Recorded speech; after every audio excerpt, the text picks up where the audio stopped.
ওয়ালা নাই, কোরআনে কারীমের মাদ্রাসা নাই, কোরআনে কারীমের হাফেজ নাই, কোরআনে কারীমের আলেম নাই, বক্তব্য নাই, বয়ান বক্তব্য নাই, দাওয়াত তাবলীগ নাই, যার কারণে আল্লাহ পাক রব্বুল আলামিন মুহররম মাসের 10 তারিখ শুক্রবার এমন একটা ঘটনা ঘটাইয়া আল্লাহ পাক রব্বুল আলামিন বললেন, ফজরের নামাজ শেষ হইলে পূর্ব দিকে তাকাইবা, দেখবা পূর্ব দিকে সূর্য নাই, পশ্চিম দিকে তাকাইলে দেখবা লালিমামাকে একটা সূর্য প্রত্যেকদিন পূর্ব দিক থেকে উঠতো, আজকে পশ্চিম দিক থেকে উঠে, সেই দিনটার নাম হবে কিয়ামত। ঠিক কি না?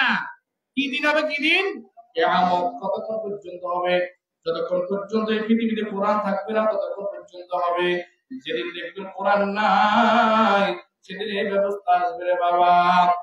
এই জন্য কোরআনের মসজিদ, এই জন্য কোরআনের হাফেজ, এই জন্য কোরআনের মাদ্রাসা দরকার আছে কিনা?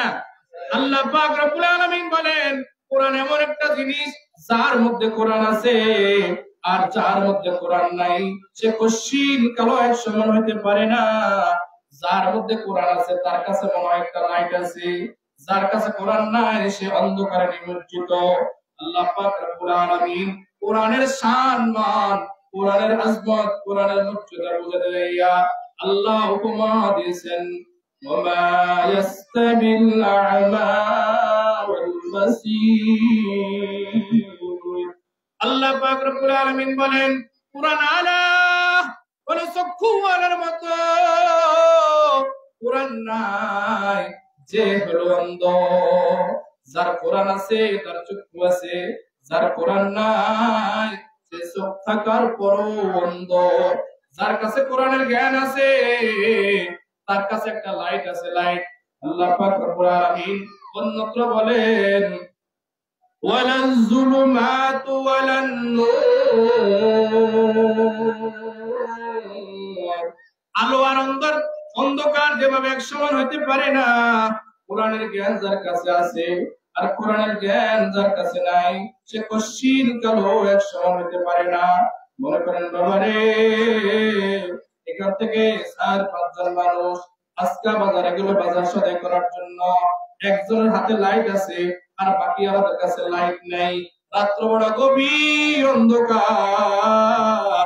রাত্রে 10টার পরে যখন বাজার সেরা বাজার থেকে রওনা করবে, যাদের কাছে লাইট নাই তারা লাইটওয়ালা লোক তারে খোঁজে, ঠিক কিনা? বাজারে গেল লাইট নিয়ে একজন মানুষ, বাকি সমস্ত মানুষ লাইট ছাড়া, লাইট নাই। বাজার থেকে আসার টাইমে বিপদে পড়ে গেছে, অন্ধকার কিভাবে যাবে। দেখছে আসরের টাইমে একজন চাচা একটা লাইট নিয়ে বাজারে গেছে। এই 5 জনে মিলে হাইটা হাইটা প্রত্যেকটা দোকানপাট খোঁজ করে কইরা ওই চাচারে খোঁজে। অনেকক্ষণ খুঁজতে খুঁজতে চাচারে পাইলো, পাইয়া বলে, চাচা একটা চা খান। আরেকজন বলে, চাচা একটা বন খান।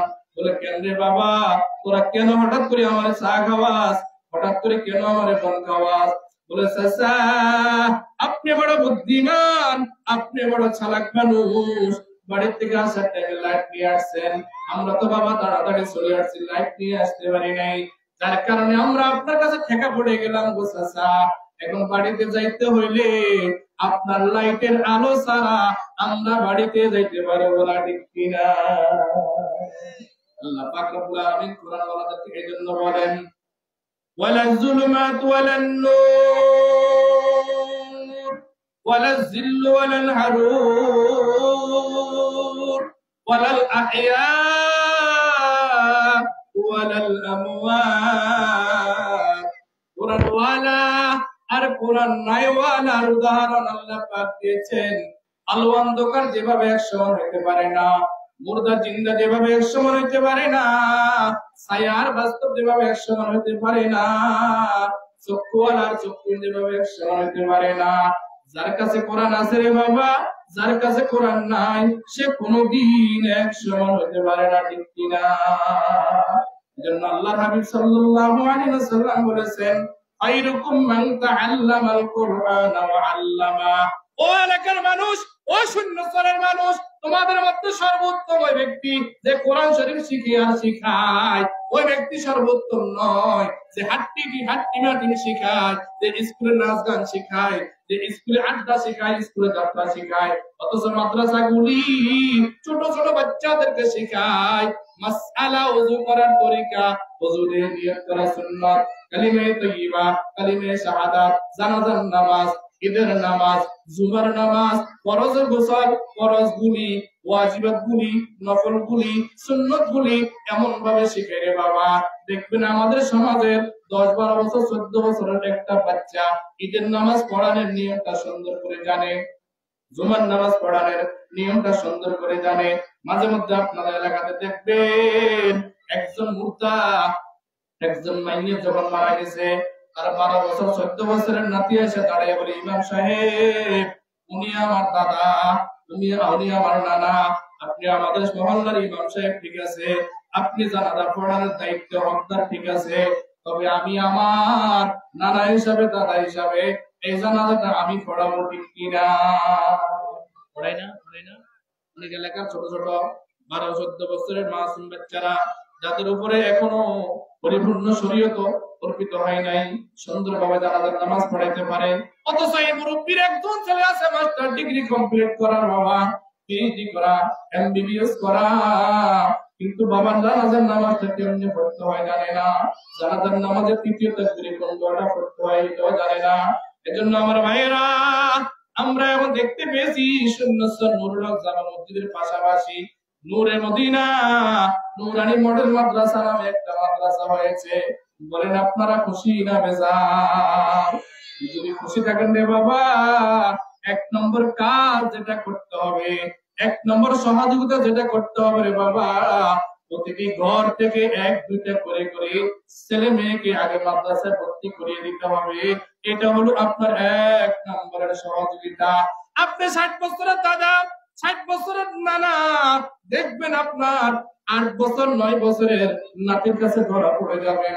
আপনার 8 বছরের নাতি সুন্দর করে দোয়ায় কোনটা পড়তে পারে, আপনি পারেন না।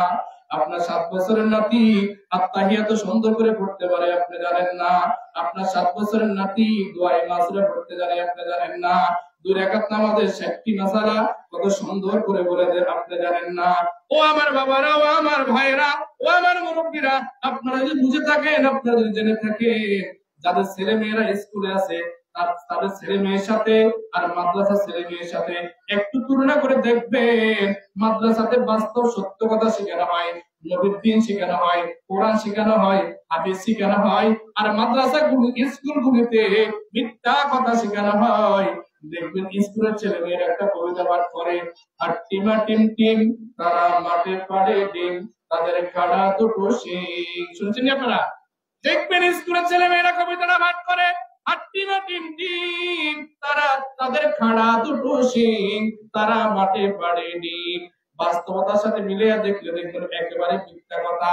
আর টিমা টিম টিম এর কোনো ফাঁকি নাই, খাড়া দুটো শিং এর কোনো পানি নাই, তারা মাঠের মধ্যে ডিম পাড়ে।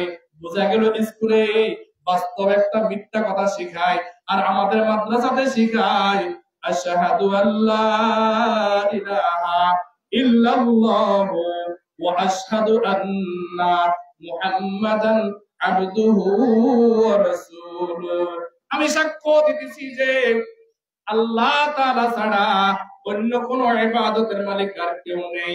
আমি আরো সাক্ষ্য দিতেছি যে মুহাম্মদুর রাসূলুল্লাহ সাল্লাল্লাহু আলাইহি ওয়াসাল্লাম আল্লাহ পাকের প্রেরিত রাসূল, আমাদের নবী।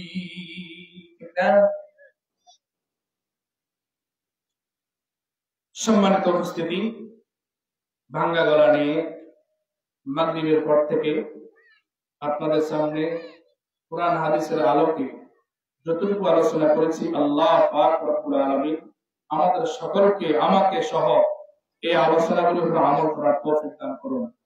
পরিশেষে আপনাদের কাছে একটা দাওয়াত রাখছি, সেটা হলো যে আয়োজন মাওলানা শামসুর রহমান সহ আপনাদেরকে নিয়ে আয়োজন করেছেন। এশার নামাজের পরে আপনারা কি সবাই থাকবেন না ভাগবেন? থাকবেন তো ইনশাআল্লাহ। সাতটি দেখবেন আজকে যিনি প্রধান মেহমান, আমি আপনাদেরকে বর্ণনা দিচ্ছি।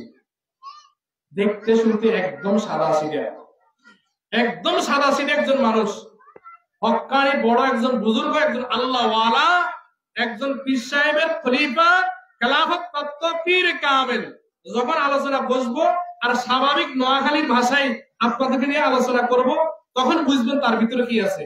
এজন্য আপনারা দয়া করে হুজুরের সামনে একদম আত্তাহিয়াতুস সূরাতে বসে শেষ পর্যন্ত হুজুরের আখিরি বয়ান শুনে দোয়া মাদত করে যাওয়ার জন্য আমি বিনীত অনুরোধ করছি।